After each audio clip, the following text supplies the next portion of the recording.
नमस्कार दोस्तों, मैं हृदय मिश्र आप सभी का स्वागत करता हूं। कैसे हैं आप सभी लोग? आई होप आप सभी लोग अच्छे होंगे और अपनी पढ़ाई को बहुत ही बेहतर ढंग से कर रहे होंगे। आइए आज की करंट अफेयर्स पर हम लोग आगे बढ़ते हैं और देखते हैं कि क्या कुछ चीजें नई हैं। आज कल हमने आपसे पूछा था कि बताइए हड़ोल महोत्सव दरअसल 2026 का आयोजन कब किया गया, तो इसका उत्तर आप लोग को देना है और संभवतः आप लोगों ने इसका सही उत्तर दिया था। ठीक है, जनवरी 2026 में। B is the right answer. चलिए आज का पहला टॉपिक है कि यूरोपीय आयोग के अध्यक्ष उर्सुला वान डेर लेन 26 जनवरी को कर्तव्य पथ पर आयोजित होने वाले 77वें गणतंत्र दिवस समारोह में मुख्य अतिथि होंगी। ठीक है, ये आपके लिए इंपॉर्टेंट है। आप जानते होंगे कि हर साल आपके एग्जाम पर बनता है कि जो हमारा गणतंत्र दिवस होता है उसमें मुख्य अतिथि के रूप में किसको जो है शामिल किया गया। तो इस बार जो है यूरोपीय आयोग की जो अध्यक्ष हैं उर्सुला वान डेर लेन, आप इनका नाम जानते होंगे। ठीक है, महत्वपूर्ण पद होता है अपने आप में। ठीक है, और जो यही अभी इस बार जो है गणतंत्र दिवस पर जो है मुख्य अतिथि के रूप में रहेंगी। ठीक है, इसके अलावा कई सारे जो है आयोजन भी इसमें किए जाएंगे। ठीक है, तो पहला पॉइंट तो ये। अच्छा, दूसरा पॉइंट इसमें इंपॉर्टेंट क्या है कि ये 77 जो हमारा गणतंत्र दिवस है वो मनाया जा रहा है। तो कई बार ये नंबर जो आप देख पा रहे हो ये पूछ लेता है कई बार, तो इसको आपको क्या करना है, याद रखना। ठीक है, ये इंपॉर्टेंट है। पीएम मोदी के निमंत्रण पर जो है ये आ रही हैं और इस दौरान दोनों नेता 27 जनवरी को होने वाले 16वें भारतीय यूरोपीय संघ शिखर सम्मेलन की सदस्यता भी करेंगे। यानी कि 27 जो जनवरी है, 27 जनवरी है, उस दिन 16वां जो है भारत यूरोपीय संघ शिखर सम्मेलन है, इसकी जो है दोनों लोग जो है अध्यक्षता करेंगे। कौन कौन? पीएम मोदी और साथ में यूरोपीय आयोग के जो अध्यक्ष हैं उर्सुला वान डेर लेन के द्वारा। तो यह भी महत्वपूर्ण आपके लिए कि भाई 16वें भारतीय यूरोपीय संघ शिखर सम्मेलन का आयोजन कब किया गया? आप कहेंगे 27 जनवरी को। अध्यक्षता किसकी किसकी रही? पीएम मोदी और उर्सुला वान डेर लेन की। ठीक है, याद रखिएगा।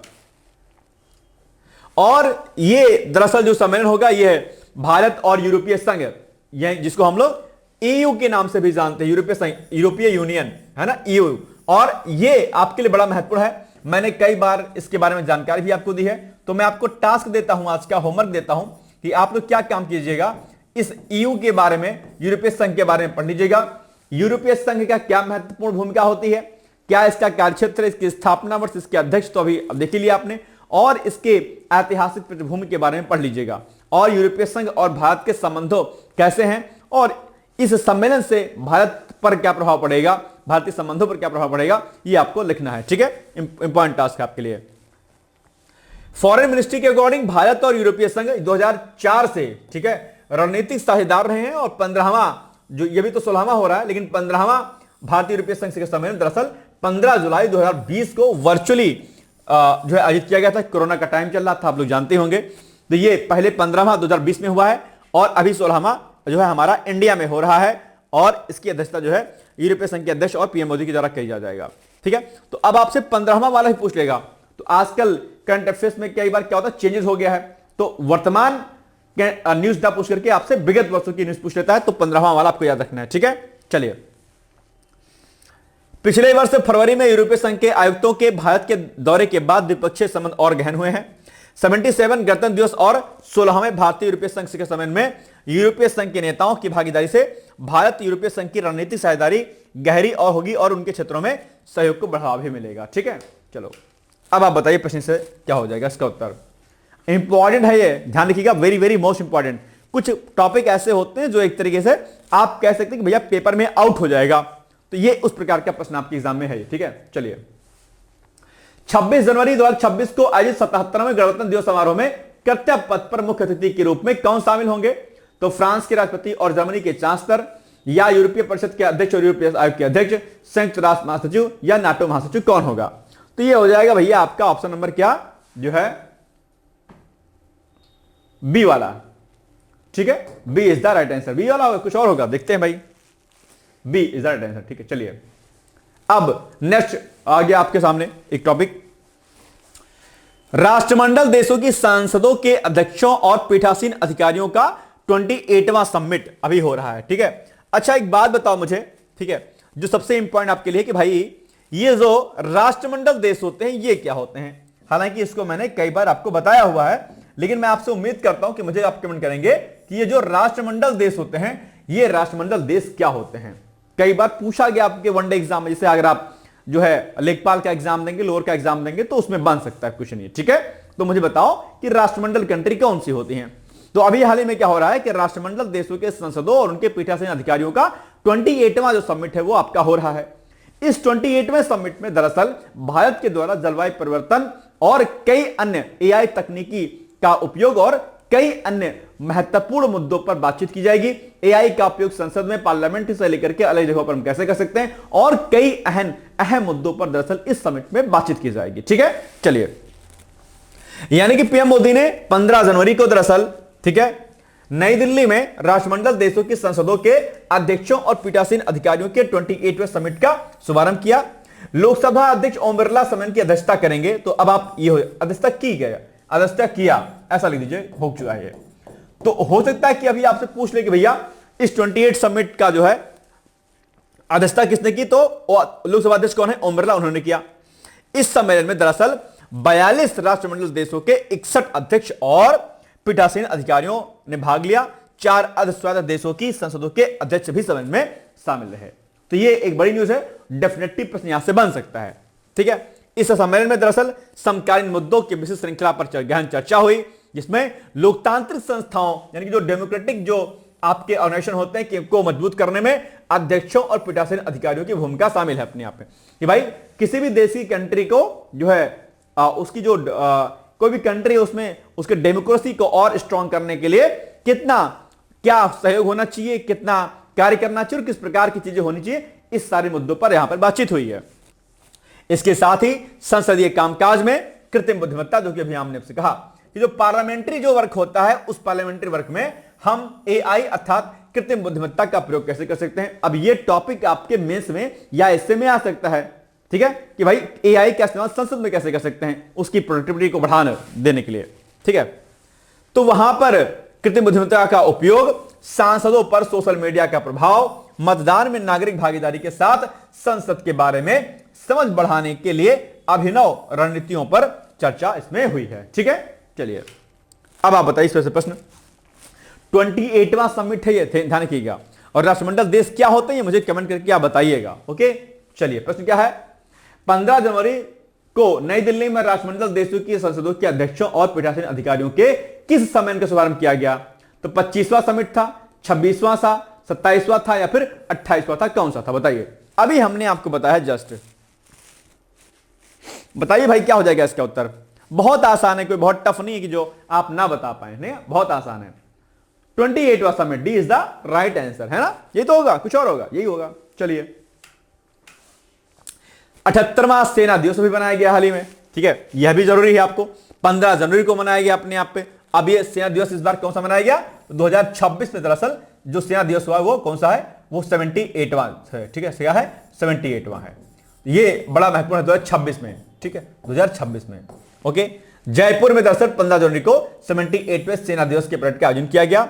जगतपुरा के महल रोड पर सेना अपने अनुशासन, शक्ति और आधुनिक सैन्य क्षमताओं का क्या किया, प्रदर्शन किया। इस वर्ष का एक खास महत्व है, इस बार सेना दिवस का खास महत्व क्या रखता है, विशेष महत्व क्या रखता है, क्योंकि पहली बार इस बार ऐसा हुआ है कि सेना दिवस परेड किसी पारंपरिक छावनी क्षेत्र से बाहर आयोजित की गई। यह बहुत खास बात है। इस बार छावनी में परेड नहीं बल्कि छावनी के बाहर परेड आयोजित की गई है। यह देश की क्षमता, सैनिकों की क्षमता, आत्मविश्वास और उसके मनोबल को बढ़ावा देने के उद्देश्य से इसको किया गया था। ठीक है, ताकि देश अपनी सेनाओं पर गर्व कर सके। सेना दिवस 15 जनवरी को मनाया जाता है। उद्देश्य क्या है, भारतीय सेना के शौर्य, बलिदान और सेवा को सम्मान देना। ऐतिहासिक महत्व की बात करते हैं तो दरअसल 15 जनवरी 1949 को फील्ड मार्शल के.एम. करियप्पा ने स्वतंत्र भारत के पहले भारतीय थल सेना प्रमुख के रूप में पदभार ग्रहण किया। इसी स्मृति में यह दिवस मनाया जाता है। तो अभी एग्जाम में पूछ सकता है। ठीक है, आयोजन इसमें हर साल परेड होती है, सैन्य प्रदर्शन होता है, वीर सैनिकों का सम्मान आदि दिया जाता है इसमें। ठीक है, और इससे राष्ट्रीय सुरक्षा में सेना की भूमिका, अनुशासन और देशभक्ति को जन जन तक पहुंचाए जाने का प्रयास इसमें किया जाता है। ठीक है, चलिए बताइए भाई साहब इसका उत्तर क्या हो जाएगा। 15 जनवरी को जयपुर में किस अवसर पर सेना दिवस का आयोजन किया गया, कि मतलब कौन सा था ये, 76वां, 77वां, 78वां या फिर 79वां, कौन सा था। ऐसे फैक्चुअल डेटा आपके एग्जाम में अक्सर पूछे जाते हैं और कई बार आप गलती करके चले जाते हैं। ये हो जाएगा 78। ठीक है, सी इज द राइट आंसर। ठीक है ना, चलो, कोई दिक्कत तो नहीं है। कॉपी पेन लेके आप लोग बैठा करिए और जरा देखा करिए कि इस व्याख्या को पढ़ने के बाद इसका उत्तर क्या होगा। ओके, चलो। नीति आयोग ने जारी किया निर्यात तैयारी सूचकांक ईपीआई 2024। यह भी महत्वपूर्ण है आपके लिए और इंपॉर्टेंट है, नोट कर लीजिएगा। अभी हाल ही में नीति आयोग ने जारी किया निर्यात तैयारी सूचकांक ईपीआई 2024। नीति आयोग ने जारी किया, अच्छा 2 बार हो गया, इसको कट कर दीजिए। चलो, नीति आयोग ने 14 जनवरी को, ठीक है, यानी कि मकर संक्रांति के एक दिन पहले निर्यात तैयारी सूचकांक ईपीआई 2024, याद रखिएगा, आप एग्जाम पूछ लेगा कि इस सूचकांक को दरअसल किसने जारी किया, आप कहेंगे नीति आयोग ने। अच्छा, एक बात मुझे बताओ, नीति आयोग के बारे में आप लोग क्या जानते हैं भाई, बताओ। नीति आयोग, नीति आयोग पर जो है प्रश्न आप एग्जाम में बहुत पूछता है, नीति आयोग, ठीक है, नीति आयोग, ये जो आपका नीति आयोग है, ठीक है, इसके बारे में आपके एग्जाम में जो है प्रश्न पूछ लेता है, किसमें, आपके प्री में और प्री के साथ साथ में आपके मेंस में। मुझे बताओ नीति आयोग का क्या कार्य होता है और नीति आयोग की स्थापना कब की गई थी। जो लोग पहले तैयारी कर रहे हैं उनके लिए तो बहुत आसान है, लेकिन जो लोग नए भैया लड़का लड़की लोग हैं उनके लिए शायद नहीं पता हो। तो जो नए अभ्यर्थी मुझे बताइएगा कि नीति आयोग का पहले नाम क्या था और नीति आयोग की स्थापना कब की गई, ठीक है, और नीति आयोग का उद्देश्य क्या है, ठीक है, नीति आयोग का उद्देश्य क्या है, ये मुझे आप लोग जरा बताओ, क्योंकि इस पर अक्सर जो है प्रश्न आपके एग्जाम में पूछा जाता रहा है, आगे भी पूछे जाने की संभावना है इसमें। तो क्यों ना लगे हाथ आप जो है इसका उत्तर मुझे बता दीजिए, ठीक है, कि भाई इसका उद्देश्य जो है क्या हो जाएगा, ठीक है, जल्दी से आप लोग मुझे कमेंट करके बताइएगा, ठीक है, या आप लोग इसको इस पर नोट्स बना लीजिएगा। नीति आयोग की वर्तमान में प्रासंगिकता, योजना आयोग और नीति आयोग में क्या अंतर है, क्या योजना आयोग का नाम बदलने पर, नीति आयोग करने पर क्या कुछ भारत के विकास पर असर पड़ा है, ऐसे कई सारे प्रश्न आप एग्जाम में आते हैं, ठीक है, तो इसको रेडी कर लीजिएगा मेंस के पर्सपेक्टिव से। ओके, याद रहेगा, यह भी आपका क्या टास्क है, होमवर्क है आपका। एक बात बहुत स्पष्टता पूर्वक मैं अक्सर कहता हूं आपसे कि जो मैं आपको होमवर्क देता हूं और जितनी बातें मैं आपसे कहता हूं, अगर उस पर आप काम करेंगे डेफिनेटली जो है क्या होगा, आपको इसका बेनिफिट मिलेगा। ओके, चलिए, ठीक है। तो नई दिल्ली में इस अवसर पर दरअसल नीति आयोग के मुख्य कार्यकारी अधिकारी कौन है, वीवीआर सुब्रमण्यम, यानी कि जो सीईओ हैं कौन है, वीवीआर सुब्रमण्यम है। तो कई बार मुख्य कार्यकारी अधिकारी के बारे में प्रश्न पूछ लेता है, कौन है भैया, तो इन्होंने कहा कि भारत की निर्यात दिशा राज्यों और जिलों की तैयारियों को नया आकार दे रहा है अपने आप, ठीक है, निर्यात अवसंरचना को मजबूत करने, लागत प्रतिस्पर्धा में सुधार करने और सुदृढ़ संस्थानों का निर्माण करने और पूर्वानुमानित, ठीक है, जो पूर्वानुमानित और पारदर्शी नीतिगत वातावरण को बढ़ावा देने पर बल दिया गया है। वैश्विक अस्थिरता के बीच दीर्घकालिक विकास, रोजगार सृजन, क्षेत्रीय समानताएं कम करने और वैश्विक मूल्य श्रृंखलाओं से गहरे जुड़ाव के लिए उपराष्ट्रीय स्तर पर निर्यात तत्परता को बढ़ाना आवश्यक हो गया अपने आप में, क्योंकि आप इस समय देखिए ग्लोबल अनस्टेबिलिटी बहुत है, बहुत ज्यादा हो रही है। क्यों? क्योंकि कई सारे देश इस समय युद्ध की कगार पर हैं या युद्ध में झुके हुए हैं एक तरीके से। ऐसे में ग्लोबल अनस्टेबिलिटी से निश्चित तौर पर एक्सपोर्ट और इंपोर्ट में नेगेटिव इंपैक्ट पड़ता है और हमारी जो आपूर्ति श्रृंखला है वह क्या होती है, डिस्टर्ब होती है अपने आप पे। तो इसी को लेकर के बातें सारी रखी गई हैं, ठीक है। चलिए, और अगर देश भाग को आगे बढ़ना है तो अभी बड़ा बैलेंसिंग अप्रोच के साथ में उसको आगे बढ़ना पड़ेगा, तभी जाकर के हम अपनी इकोनॉमी को ग्रो करा पाएंगे। अदरवाइज क्योंकि भाई अनस्टेबल है इकोनॉमी फिलहाल के लिए, एक देश में कुछ घटना होती तो उसका नेगेटिव इंपैक्ट हमारे पर पड़ता है डेफिनेटली। आप लोग इसको आईआर में पढ़ते होंगे, इंटरनेशनल रिलेशन वाले टॉपिक में, है ना। चलिए, 2024 सूचकांक 4 प्रमुख स्तंभों पर यानी कि 4 प्रमुख पिलर पर बेस्ड है, जिन्हें आगे 13 उपस्तंभों में विभाजित किया गया है। 2024 संस्करण के अनुसार महाराष्ट्र, तमिलनाडु, गुजरात, उत्तर प्रदेश और आंध्र प्रदेश बड़े राज्यों में अग्रणी प्रदर्शन करने वाले राज्य रहे हैं अपने आप में। यह बड़ी बात है, इसको नोट कर लीजिएगा। आगे उत्तराखंड, जम्मू और कश्मीर, नागालैंड, दादरा नगर हवेली, दमन और दीव और तथा गोवा छोटे राज्यों, उत्तर पूर्वी राज्यों और केंद्र शासित प्रदेशों की श्रेणी में अग्रणी प्रदर्शन करने वाले राज्यों के रूप में सूचीबद्ध है। तो ये जो सूचकांक अभी जारी किया गया इसको देख लीजिएगा आप लोग, ठीक है। चलिए बताइए आप लोग इसका उत्तर। निर्यात तैयारी सूचकांक जिसको ईपीआई बोलते हैं, ठीक है, 2024 किस संस्था के द्वारा जारी किया गया है? तो वाणिज्य मंत्रालय के द्वारा, नीति आयोग के द्वारा, रिजर्व बैंक ऑफ इंडिया के द्वारा या फिर नीति अनुसंधान परिषद के द्वारा? क्या हो जाएगा इसका उत्तर? अभी हमने आपको बताया है कि ईपीआई सूचकांक 2024 किसके द्वारा जारी किया गया। नीति आयोग, है ना, B is the right answer. ठीक है, अच्छा, रिजर्व बैंक ऑफ इंडिया यानी कि आरबीआई के बारे में प्रश्न बहुत पूछता है एग्जाम में, है ना। आरबीआई भी पढ़ लीजिएगा एक बार, टास्क नंबर 3 है आपका, टास्क 3। ठीक है, यहां से भी बहुत प्रकार के प्रश्न आप एग्जाम में बनते हैं, बहुत प्रकार के, तो इसको भी एक बार देख लीजिएगा। चलिए, ग्लोबल रिस्क रिपोर्ट 2026 चर्चाओं में है भी, तो विश्व आर्थिक मंच यानी कि वर्ल्ड इकोनॉमिक फोरम, ठीक है, इसी की ये रिपोर्ट है, कौन, ग्लोबल रिस्क रिपोर्ट 2026। ठीक है, इंपॉर्टेंट है, आप एग्जाम में सीधे पूछ लेगा कि ग्लोबल रिस्क रिपोर्ट 2026 किसके द्वारा जारी किया गया, आप कहेंगे वर्ल्ड इकोनॉमिक फोरम के द्वारा। ठीक है, तो इसने अभी चेतावनी दी है, कुछ क्या दिया चेतावनी, कि जियो इकोनॉमिक टकराव, यानी कि जो इस समय पूरे वर्ल्ड में जो प्रतिस्पर्धा हो रही है अपने आप में, ठीक है, ये बहुत सारे जोखिमों को उत्पन्न करने वाली है, जोखिम उत्पन्न कर रही है। यह जोखिम मुख्य रूप से वैश्विक व्यापार में, ग्लोबल ट्रेड में बढ़े संरक्षणवाद, रणनीतिक संसाधनों जैसे सेमीकंडक्टर और क्रिटिकल मिनरल्स पर नियंत्रण की होड़ और भू राजनीतिक दबाव के कारण उत्पन्न हो गया है। हर देश इस समय अपना पहले विकास चाहता है, हम बढ़ जाएं, और उसमें चीन और अमेरिका तो प्रथम स्थान पर आते हैं, गजब वाले आदमी में। अपने ही देश के विकास के लिए वो अलग अलग प्रकार के देशों पर टैरिफ से लेकर के अलग अलग प्रकार की पॉलिसीज को लाते हैं, तो वो चीजें दिक्कत करती हैं। और दूसरी बात, जो ये जियोपॉलिटिक्स अभी है वर्तमान में, यह बड़ी खतरनाक है, इससे जो है कहीं ना कहीं बहुत नेगेटिव इंपैक्ट पड़ रहा है। ठीक है, इन्हीं सारी बातों को लेकर के कई सारे बातें रखी गई हैं। हालांकि पर्यावरणीय जोखिम अगले दशक के लिए बड़े खतरे हैं, लेकिन 2026 के तत्कालिक परिदृश्य में आर्थिक टकराव को सबसे ऊपर रखा गया है। पर्यावरणीय जोखिम तो है ही है, climate change, global warming, ozone depletion, it's very big issue for our world, our India, also in some countries. But ये जो आप में जो अभी वर्तमान जो सिनेरियो बन रहा है, ये बहुत चिंताजनक है। पर्यावरणीय फैक्टर, एनवायरमेंटल फैक्टर तो है ही है, उसमें तो जोखिम है ही है, उसमें तो हर दिन आप पढ़ते हैं कि क्लाइमेट चेंज से आज से कितना बड़ा जो है दुष्प्रभाव पड़ रहा है हमारे ऊपर। लेकिन जो अभी की जो जियोपॉलिटिक्स है अपने आप में, ये बहुत खतरनाक हो रही है, इससे कई प्रकार के खतरे उत्पन्न हो सकते हैं अपने आप में।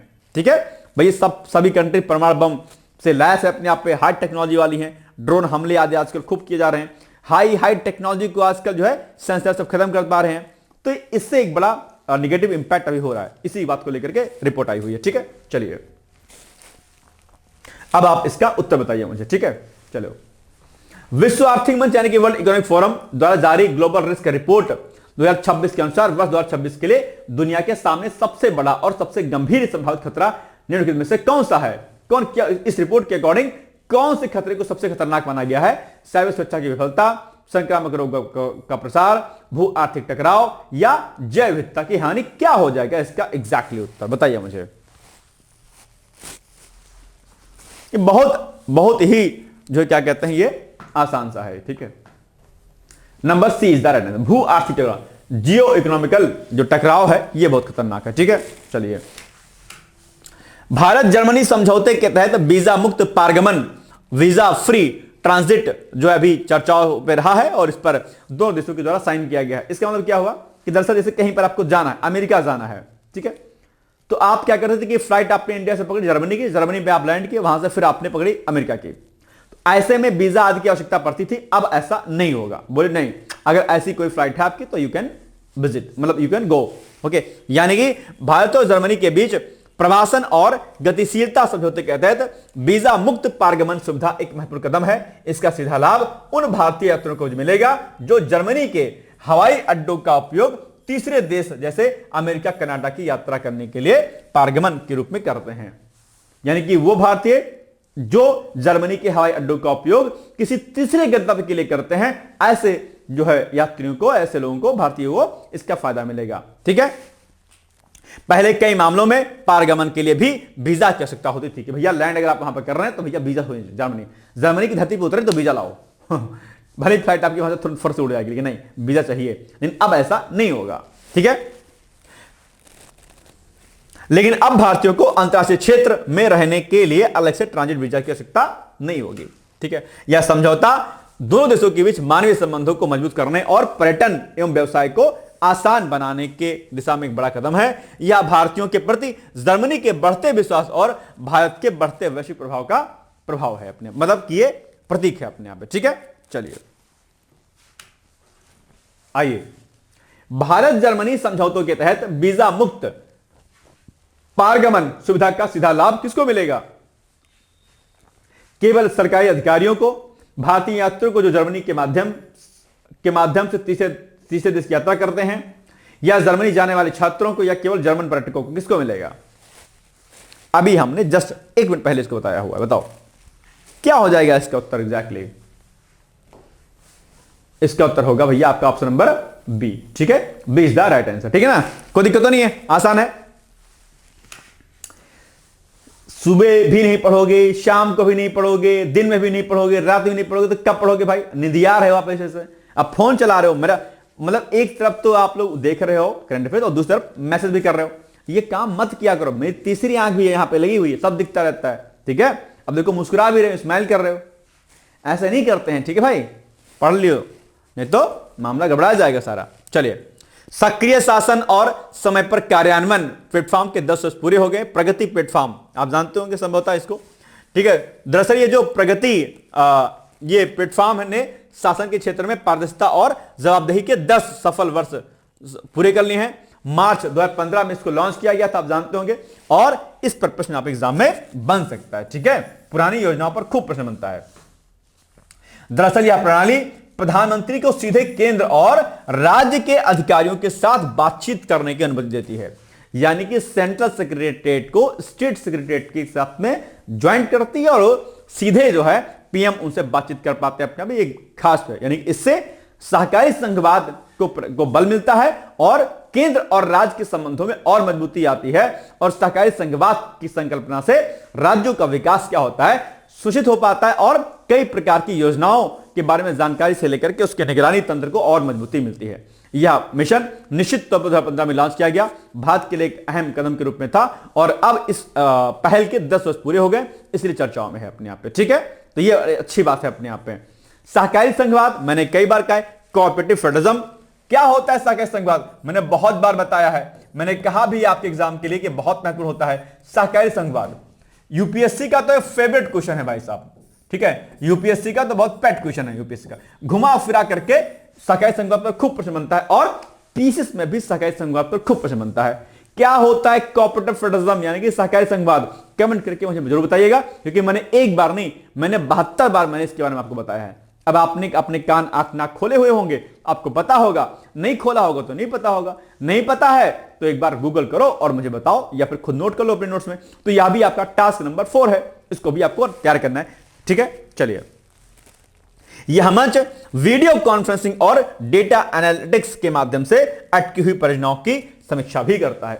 ठीक है, यह एक अनूठी त्रिस्तरीय प्रणाली, यानी कि पीएमओ, प्राइम मिनिस्टर ऑफिस, ठीक है, एक यूनियन सेक्रेटरीट यानी कि केंद्र का जो सचिवालय होता है वो, और स्टेट चीफ सेक्रेटरीज, ठीक है, यानी कि जो आपके मुख्य सचिव वगैरह होते हैं राज्य के, जो सहकारी संघवाद का बेहतरीन उदाहरण है।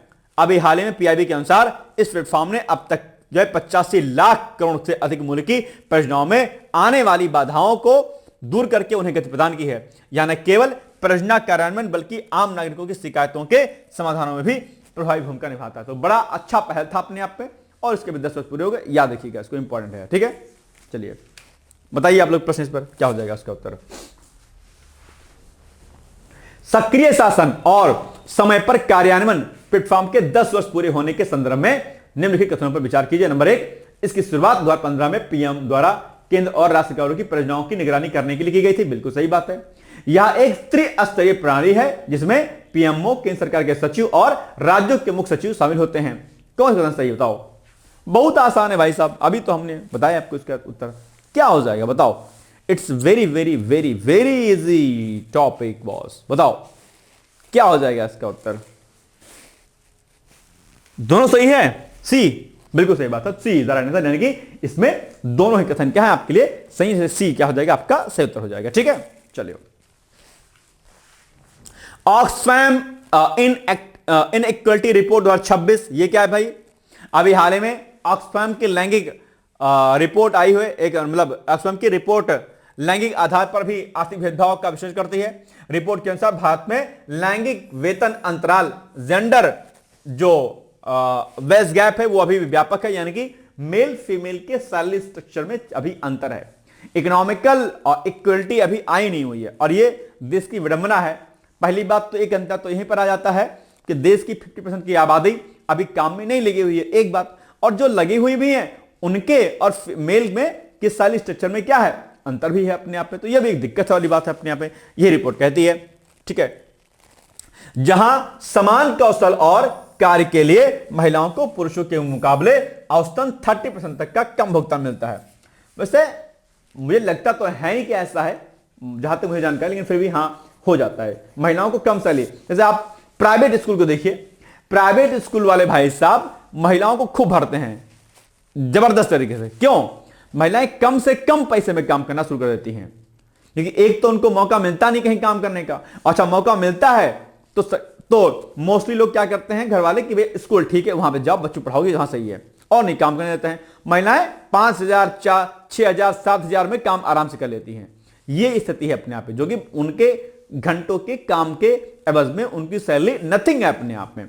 इस पर विचार करना चाहिए, इस पर एक बड़ी एजेंसी होना चाहिए भैया, कि कम से कम ये जो कॉन्ट्रैक्ट बेस पर जो एम्प्लॉयज होते हैं या गिग वर्कर्स होते हैं या स्कूल्स के जो टीचर्स होते हैं प्राइवेट सेक्टर के, प्राइवेट सेक्टर वाले पैसा तो खूब कमाते हैं, भर भर के, ट्रक भर के, अपने टीचर्स को नहीं देते हैं।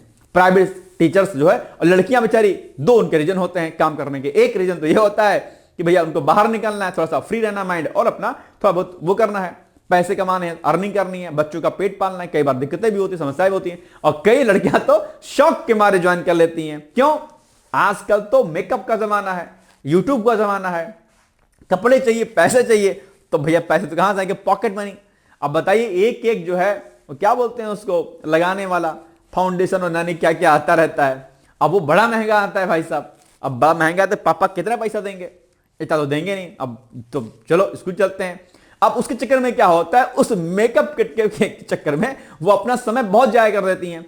पढ़ाई कर लीजिए, ज्यादा मत करिए पैसा सा। इकोनॉमिकल कंडीशन वीक है आपकी तो आप ज्वाइन कीजिए, अदरवाइज आप पढ़ाई कीजिए, है ना। ये बहुत आवश्यक है आपके लिए कि पैसे नहीं हो पा रहे मेकअप के लिए तो हम ज्वाइन कर लेंगे। हालांकि सब लोग ऐसा नहीं करते हैं, अन्यथा मत लीजिएगा। हृदय सर ऐसा कह रहे थे, लेकिन ऐसा होता है, सुना है मैंने बहुत बार। ठीक है, पर्सनल शौक के लिए अपने समय को नहीं जाया करना चाहिए, है ना। पर्सनल शौक कुछ दिन के लिए मत करिए, है ना। कुछ दिन बिना लिपस्टिक लाली के रह लीजिए, बिना पाउडर क्रीम के रह लीजिए। कुछ दिन अपने आप को संघर्षों में झोंक दीजिए। आप नारी हैं, आप शक्ति का रूप हैं, आप में बहुत क्षमता है, आप बहुत कुछ कर सकती हैं, आप पूरे देश को चलाने की क्षमता रखती हैं। इसलिए मैं कहूंगा कि जो भी लोग हैं खाली शौक के लिए अगर स्कूल वगैरह ज्वाइन करते हैं आप लोग, तो मत कीजिएगा। ये पर्सनल एडवाइस है मेरा आपको, ठीक है। चलिए, अन्यथा मत लीजिएगा, इसको नेगेटिव मत लीजिएगा। हालांकि बहुत सारी महिलाओं के बेचारों की जरूरत भी होती है, बाहर निकलना होता है, फॉर्म के पैसे तक नहीं होते हैं, तो ऐसी स्थिति है तो ज्वाइन कीजिए, कोई दिक्कत नहीं, ठीक है।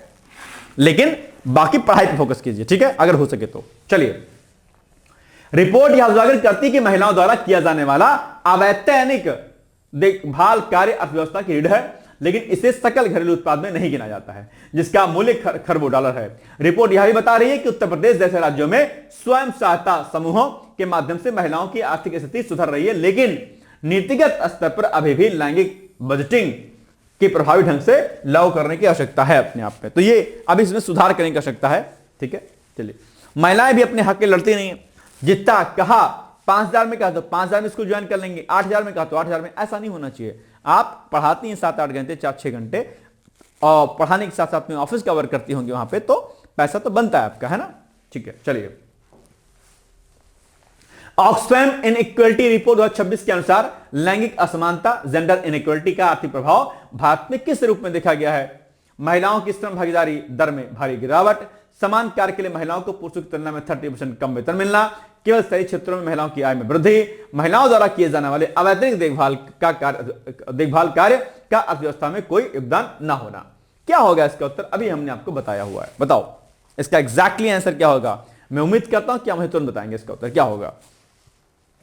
इसका उत्तर हो जाएगा अभी आपका ऑप्शन क्या, सी, ए, बी, डी। क्या होगा भाई? इसका उत्तर हो जाएगा आपका option number B. B is the right answer, ठीक है। समान कार्य के लिए महिलाओं को पुरुषों की तुलना में 30%, अगर मैं और एक दो जन है, ठीक है, एक मान लेते हैं भाई साहब, और एक कहां चला गया ये क्या हो गया?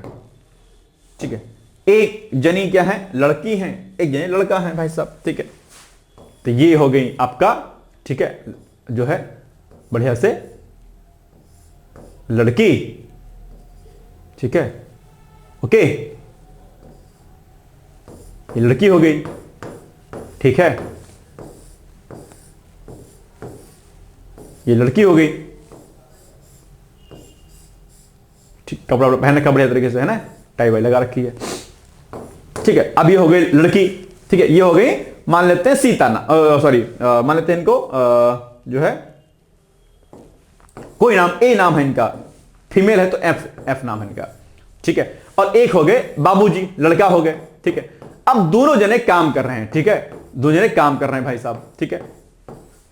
अब देखो क्या होगा, ये महिला है, पुरुष है, एक कंपनी में गए भाई साहब, यहां पर कोई काम है, कोई काम एक्स नाम का कोई काम है। अब ये काम जब कर रहे हैं तो दोनों की सैलरी, भाई काम तो सेम है दोनों का, जो काम ये भाई महिला कर रही है, यही काम ये कर रहे हैं, लेकिन ये जो काम कर रहे हैं इनको अगर माना कि 100 रुपए मिलते हैं डेली के, तो इनको क्या मिलेगा, इनको 70 रुपए ही मिलेगा। ये 30 रुपए का जो डिफरेंस है ये खतरनाक है अपने आप में। इसको जो जेंडर इनइक्वालिटी है इसको खत्म करने की आवश्यकता है अपने आप में। भैया जब एक ही कमवा है और दोनों लोग कर रहे हैं सेम काम को, आप इनको काहे कम देते हैं जी, इनको ज्यादा देते हैं बाबू साहब को, मैडम को कम देते हैं। मैडम को भी 100 के 100 मिलने चाहिए, बाबूजी को अगर मिलने 100 तो इनको भी मिलने चाहिए, ठीक है। अब देखो दुखी है बेचारी, कितना टेंशन में है, अभी खुश हो रहे हैं, देखिए मुस्कुरा रहे हैं, दांत काट रहे हैं अपना, है ना, तो बराबर मिलना चाहिए, ठीक है ना। चलिए, नहीं तो इसीलिए महिलाएं गुस्सा रहेंगी तो मामला खराब हो जाएगा भाई साहब, महिलाओं को खुश रखना बहुत जरूरी है। चलिए आगे बढ़ते हैं, तो इसका उत्तर बी हो जाएगा, ठीक है ना। अब आज आपके लिए प्रश्न है छोटा सा, जिसका उत्तर आप मुझे बताइएगा। प्रश्न क्या है, Antonio Luis Santos da Costa और Ursula von der Leyen Bharat यात्रा के दौरान किस किस्म की सदस्यता करेंगे, ठीक है। अच्छा माफ कीजिएगा, इसकी सदस्यता जो है ये दोनों लोग करेंगे, एंटोनियो लुइस और सैंटोस दा कोस्टा और पीएम मोदी प्लस, ठीक है। तो ये किस समय की अध्यक्षता करेंगे, इसका ऑप्शन यहां पे दिया गया आपके सामने, इसका उत्तर आप लोग मुझे बताइएगा भाई साहब, कौन इसकी सदस्यता करेंगे, ठीक है। दूसरा, अब मुख्य परीक्षा का प्रश्न है आपके सामने कि भारत सरकार द्वारा शुरू की गई स्मार्ट सिटी मिशन की संकल्पना की वर्तमान में प्रासंगिकता को स्पष्ट कीजिए। स्मार्ट सिटी मिशन की क्या प्रासंगिकता, क्या रेलेवेंसी इस समय है, उसको लिखिएगा। इसके अलावा पीसीएस का हमारा बैच चल रहा है, फाउंडेशन कोर्स, इसमें प्री प्लस मेंस प्लस हमारे पीवाईक्यूज कराए जाते हैं, आप चाहें तो इसको ज्वाइन कर सकते हैं। और आरओ का बैच 2026 का, लेखपाल का बैच, हाईकोर्ट आरओ के अलावा कई अन्य सारे वैकेंसीज अभी आपकी पेंडिंग में हैं, आने वाले हैं, आप उसको ज्वाइन कर सकते हैं, ठीक है। उसके लिए आप हमें हमारे कॉन्टैक्ट नंबर 8604409201 पर संपर्क कर सकते हैं। और अगर आपको मुझसे व्यक्तिगत बात करनी है, कोई भी समस्या आपको पढ़ाई लिखाई में है या किसी कोर्स से रिलेटेड भी बात करनी है, तो आप सेम इसी नंबर पे आप मुझे व्हाट्सएप कर सकते हैं, कॉल कर सकते हैं, आपकी बात मुझसे हो जाएगी, ठीक है। तो ये छोटी सी अपडेट थी, बाकी हम लोग मिलेंगे कल, तब तक आप लोग पढ़ते रहिए, मस्त रहिए, व्यस्त रहिए, यूं ही मुस्कुराते रहिए, आगे बढ़ते रहिए। बहुत बहुत धन्यवाद है, all the best, thank you so much, bye bye, take care, thank you. क्या आप लोक सेवा आयोग उत्तर प्रदेश की आरओ परीक्षा में सफल होकर सचिवालय में समीक्षा अधिकारी जैसे प्रतिष्ठित पद पर चयनित होना चाहते हैं? क्या आपके पास व्यस्त दिनचर्या या व्यक्तिगत परिस्थितियों के कारण नियमित पढ़ने के लिए समय की कमी है, इसलिए एक दिन में आप 8 से 10 घंटे नहीं पढ़ सकते हैं? क्या आपका संकल्प है कि सचिवालय में समीक्षा अधिकारी बनना ही बनना है और आप उसके लिए सही मार्गदर्शन की तलाश कर रहे हैं? यदि आपके इन तीनों प्रश्नों के उत्तर हाँ हैं, तो आपकी खोज अब समाप्त होती है और आपके सपने को साकार करने के लिए आगामी समीक्षा अधिकारी परीक्षा की सुव्यवस्थित तैयारी हेतु डी-कोड एग्जाम लाया है अभ्युदय बैच।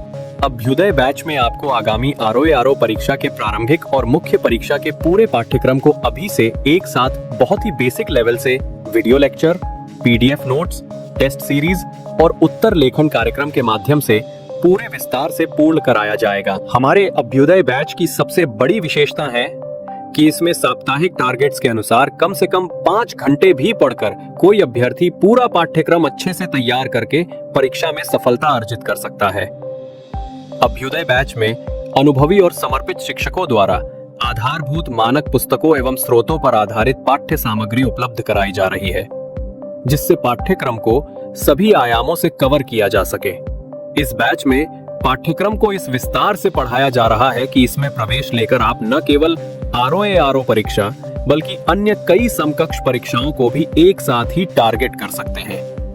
यानी इस परीक्षा के पाठ्यक्रम में सम्मिलित सामान्य अध्ययन, सामान्य ज्ञान, सामान्य हिंदी व्याकरण, रीजनिंग, मैथ, हिंदी आलेखन, निबंध आदि के विस्तृत अध्ययन से आप पूर्ण आत्मविश्वास से किसी भी परीक्षा में सफलता प्राप्त कर सकते हैं।